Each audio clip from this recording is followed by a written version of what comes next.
Ce soir à l'Université catholique de l'Ouest, mon ambition, c'est d'intéresser les étudiants au Vietnam et à l'Asie du Sud-Est en général, qui est une région d'avenir, si ce n'est la région d'avenir, la plus prometteuse, déjà la plus dynamique économiquement, très riche culturellement, et où la France a une histoire, un passé, et je pense aussi un avenir, principalement en Indochine et naturellement au Vietnam.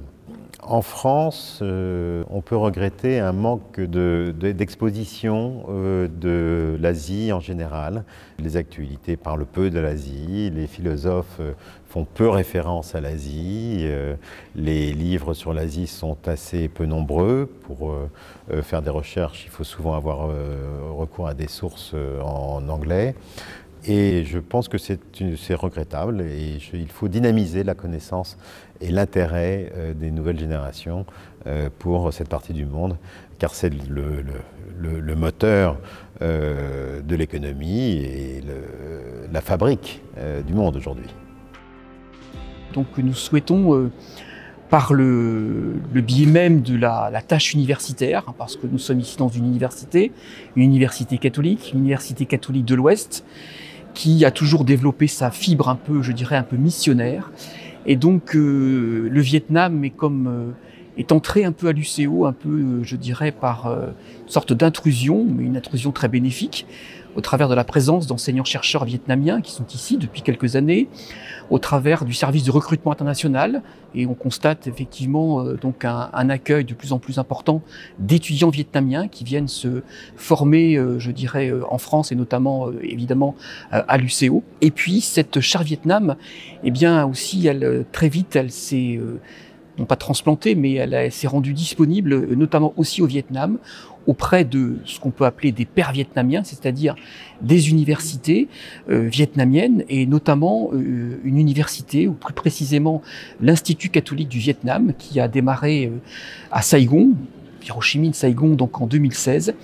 Et depuis cette date de fondation de l'Institut catholique du Vietnam, eh bien l'UCO s'est porté disponible, pourrait-on dire, pour encourager le développement de cet Institut catholique du Vietnam, qui passe à travers des choses très très simples, l'apprentissage du français, qui passe aussi par la structuration de la recherche pour cet Institut catholique du Vietnam au travers de l'organisation de colloques. Donc en 3 mots, la charte Vietnam, c'est le dialogue interculturel au service d'une mission commune. L'intuition fondatrice de la charte Vietnam, pour moi, en tant qu'enseignant-chercheur d'origine vietnamienne, c'est justement d'être un petit peu un acteur dans la construction d'une intercompréhension entre 2 mondes, le monde universitaire français et le monde universitaire vietnamien. Voilà.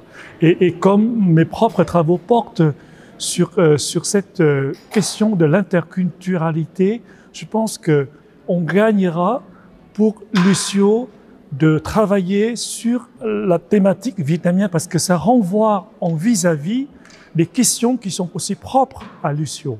Voilà. Donc le Vietnam et la France se trouvent dans un vis-à-vis fécond. Et je pense que la chaire Vietnam participe de cette fécondité, de cette mise en vis-à-vis. Cette bulle de pollution. Oui, la pollution est un vrai problème.